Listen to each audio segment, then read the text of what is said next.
Yra apie sąžinės kalinį Michailą Kostiajevą, kuris organizavo parašų rinkimą dėl referendumo Karaliaučiaus srityje ir palaikė ryšius su apskrities dūmos opozicija, kuris prašėsi po to Lietuvoje politinio prieglobsčio, bet jo negavo ir grįžęs iš karto traukinį jau buvo suimtas ir šiuo metu yra kalinamas.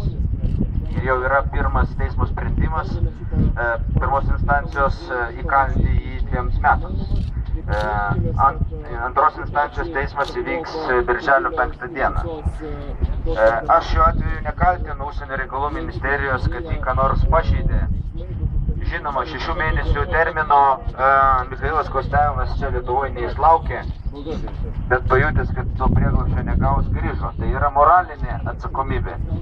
Bet dabar ištaisyti šitą Užsienio reikalų ministerijos klaidą, ar sąmoningą, ar nesąmoningą, neteisingą poelgį, mes galim visi, reikalaudami laisvės Michailui Kostiajevui ir kurdami netgi galbūt žmogaus teisių gynimo grupės, nes per šito žmogaus, kuris ne už kažkokius pinigus, o grinai dėl savo pozicijos visuomeninės nukentėjo, ir per šito žmogaus istoriją atsiskleis, kas yra kas, ir taip pat atsiskleis, bus ar nebus atominės elektrinės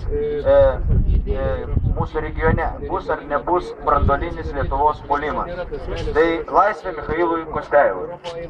Laisvė!